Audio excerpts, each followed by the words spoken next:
उन्होंने कहा कि भाई पुलिसकर्मी वहां तैनात इसीलिए रहते हैं क्योंकि कोई भी बुर्का पहनकर अंदर चला जाए ये सिक्योरिटी थ्रेट होता है। तो भाई ये तो देखना ही पड़ेगा कि बुर्का पहनकर कौन जा रहा है। अब क्या उसमें कोई आपत्ति है? क्योंकि अखिलेश जी को है, वो कह रहे हैं कि पुलिसकर्मी ना करें ये सब। बुर्के में बम फोड़ दिया तो देखिए सुचारिता जी, विनोद जी एक मिनट।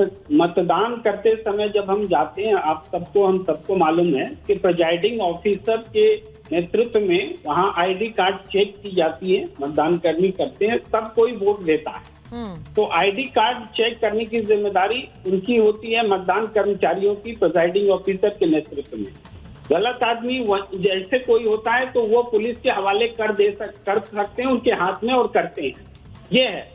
इसके अलावा पुलिसकर्मी को आईडी चेक करने का दायित्व है, ये है ही नहीं, वैधानिक रूप से नहीं है। मैं कोई नई बात नहीं कह रहा हूँ। अगर कहीं लिखा हो बता दीजिए मॉडल कोड ऑफ कंडक्ट में कि पुलिस आईडी कार्ड चेक करती हो। नहीं, वो ये नहीं कह रहे हैं, वो ये नहीं कह रहे हैं। प्रेम जी देखिए, मैं तारिक जी की बात से सहमत हूं जब उन्होंने कहा कि पुलिस कर्मियों को अधिकार नहीं है। आप भी वो कह रहे हैं, वो दूसरी बात कह रहे हैं। वो कह रहे हैं कि पुलिसकर्मी वहां तैनात ही रहते हैं क्योंकि बुर्के के अंदर कौन जा रहा है, क्या पहनकर क्या अंदर है, कोई महिला जा रही है लेकिन उस आड़ में कुछ हो भी सकता है। तो महिलाएं अगर बुर्का अपना उठाकर जाएंगी तो पता लग रहा है कि महिलाएं जा रही है, उनका ये मानना है। वो गलत है क्या? सुनिए, आप दो बातें कह रही हैं। एक तो कि महिला की जगह पुरुष हो सकता है, और दूसरी बात के किसी के पास कुछ विस्फोटक हो सकता है। दो बातें कह रही हैं। हाँ। तो जो महिला की जगह पुरुष हो सकता है, ये तो मतदान कर्मी चेक करेंगे ना, प्रिजाइडिंग ऑफिसर ऐसे थोड़े वोट देने देंगे, आई कार्ड चेक करेंगे। अरे भाई, जो कुछ करने जा रहा है वो जाकर मतदान थोड़ी करने जाएगा। अब बोलने प्रेम कुमार जी जो कुछ करने जा रहा है वो बैलेट बॉक्स की तरफ थोड़ी जाएगा कि मैं बैलेट बॉक्स में वोटिंग करने जा रहा हूँ। पुलिस भी चेक कर सकती है, अगर पुलिस को शक है तो पुलिस भी चेक कर सकती है। बातें बोलने दीजिए हमें। हाँ, ठीक है, एक तो है कि कोई महिला की जगह पुरुष जाएगा, इसको प्रिजाइडिंग ऑफिसर के नेतृत्व में मतदान कर्मी चेक करेंगे। और किसके पास विस्फोटक है, ये केवल बुर्का पहनने वाले के पास विस्फोटक होगा, लाइन में लगे हुए व्यक्ति के पास विस्फोटक होगा। आप उसके बाहर चेक करिए। वोट देते समय यहाँ पर तनाव पैदा करने की आपको इजाजत नहीं है। आपको जो चेक करना है एक सम्मानजनक दूरी में चेक करवाने से। एक मिनट, ये मुद्दा आया ही क्यों है? इसकी जरूरत ही क्या है? जो प्रोटोकॉल्स है वो फॉलो हो रहे हैं, वो फॉलो होते रहे इतने सालों से, वही आगे फॉलो हो रहे हैं। इस मुद्दे को खामखा में हम टूल क्यों दे रहे हैं, मुझे समझ नहीं आ रहा है। कभी नहीं होता था, पहले क्यों दे रहे हैं? शिवम बोलना चाह रहे हैं, शिवम आ रही हूँ। तारिक साहब आप महिलाओं पर पहले अभद्र टिप्पणियां करना बंद करिए, उसके बाद में वापस आऊंगी। शिवम बोलिए। सुचारिता जी बोलिए। मैं सुचारिता जी मैं बोल सकता हूँ? Thank you. मैं आमतौर पर इस तरह की बातें नहीं करता हूँ और ना करना चाहता हूँ और ना मुझे कोई रकस क्रिएट करना है। बट रियलिटी ये है कि जिस तरह के कमेंट्स शायद जो वीएचपी के प्रवक्ता हैं उनके बीच में भी तारिक अहमद लारी लगातार बोल रहे थे, वो इतने ऑब्जेक्शनेबल है जिसकी कोई हद नहीं है। वो कहते हैं कि हजारों लाखों के बीच में हमारी महिलाओं को हम ऐसे नहलाते नहीं है, धुलाते नहीं है, इस तरह की वो बातें कर रहे हैं। मैं इनके धर्म पर और इनकी धर्म की महिलाओं दोनों पर ही नहीं जाना चाहता हूं, वरना बहुत सारी बातें मैं भी बोल सकता हूं, लेकिन मैं बेशर्मी और जहालत के इस स्तर पर उतर ही नहीं सकता। मैं उतर ही नहीं सकता। मैं नहीं कहना चाहता हूं इस तरीके के हमारे यहां मामा चाचा फूफा ऐसे ही शौहर नहीं बन जाते। मैं इस तरह की भाषा का बिल्कुल इस्तेमाल नहीं करता, लेकिन मुसलमानों का रिप्रेजेंटेशन एक इस तरह का जाहिल आदमी करेगा और समाजवादी पार्टी का, तो माफ कीजिए, मेरे धर्म की महिलाओं या फिर किसी भी महिलाओं पर वो बोलेगा तो मैं उसको जवाब दूंगा। या तो उस आदमी को तमीज नहीं है, या समझ नहीं है, या अकल नहीं है, या बुद्धि नहीं है, और अगर ये सब नहीं है तो वो समाजवादी का प्रवक्ता होना डिजर्व नहीं करता।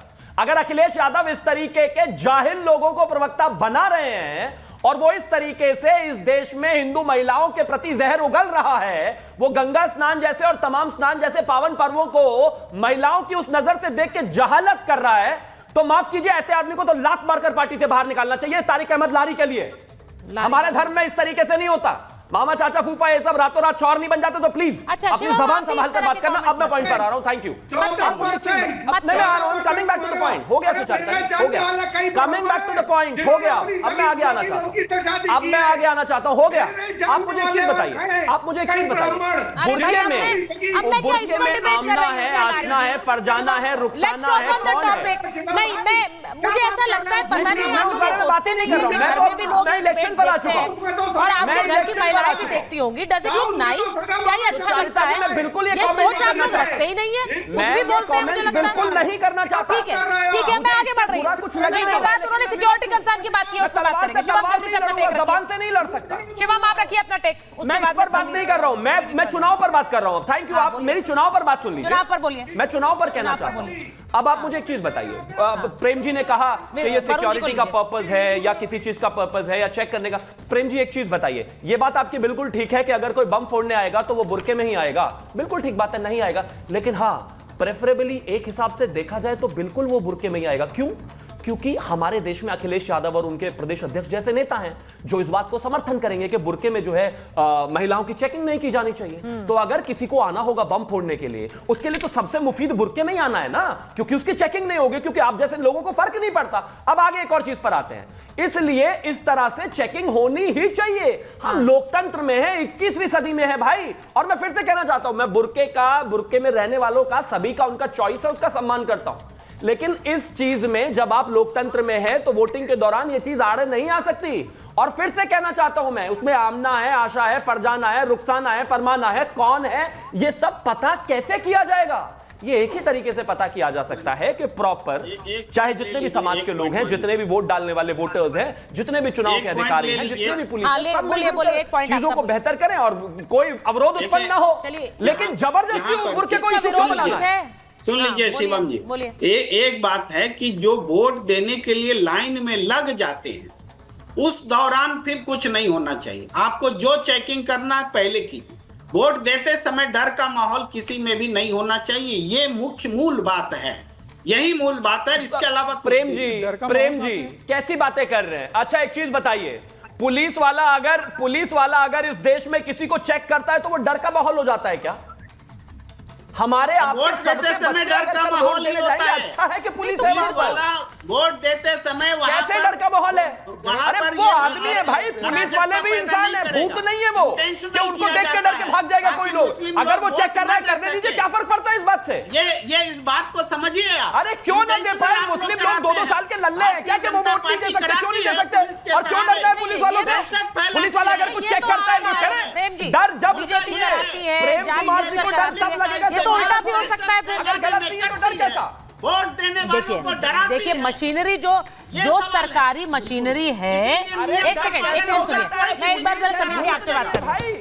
नियम का पालन होगा। देखिए एक मिनट सुनिए। सरकारी जो मशीनरी है, वरुण जी और समीर जी को लीजिए।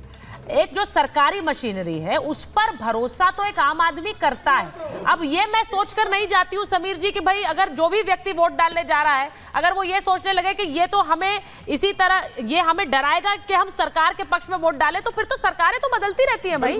फिर हर पुलिस वाला, हर प्रशासन क्या ऐसे काम करता है? तो देखिए, जब पोलिंग बूथ के ऊपर पुलिस वाले की ड्यूटी होती है कि वो उससे लगे कि कोई रिस्क है, कुछ है, तो आईडी कार्ड चेक कर सकता है। आप पेपर दिखाने में डरते हो, आप आईडी कार्ड दिखाने में डरते हो, डरने की क्या बात है? आपको अगर कह रहे हैं कि बुर्का हटा के एक बार मैडम चेहरा मैच करवा दीजिए, उसमें डर किस बात की है? मुझे लग रहा है कि जिसके मन में चोर होता है और जिसे लगता है कि हम अपने बुर्के की आड़ में एक फर्जी वोटिंग कर सकते हैं, 2 बार वोटिंग कर सकते हैं। और आपको याद होगा लोकसभा चुनाव के समय झारखंड का एक वीडियो वायरल हुआ था, एक महिला बुर्का पहनकर किस तरीके से फर्जी वोटिंग करने आई थी और अधिकारियों से रोका और पकड़ा था। तो मुझे लग रहा है कि इसमें डरने की क्या बात है? आप कहिए कि नहीं, आप चेक कीजिए, आपकी ड्यूटी है, आप जो पूछेंगे बताएंगे और वोट करने जाएंगे। इस तरीके से पहले से ही बोल देना, समाजवादी पार्टी के राष्ट्रीय अध्यक्ष जैसे माहौल बनाने की कोशिश करते हैं कि चेक नहीं होना चाहिए। अरे क्यों नहीं होना चाहिए? मुस्लिम समाज को तो आगे आगे कहना चाहिए कि नहीं, जो कानून है चेक करना कीजिए। हम चाहते हैं कि देश में स्वतंत्र और निष्पक्ष चुनाव हो, हमारे मताधिकार का अधिकार इस्तेमाल हो, वो फ्री एंड फेयर वोटिंग हो। आप इस तरह से क्यों माहौल क्रिएट कर रहे हो कि मुस्लिम समाज के ऊपर, एक समाज के ऊपर कोई दूसरा समाज या देश के लोग शक की नजर से देखे? आप आगे आकर बोले कि नहीं, आप चेक कीजिए।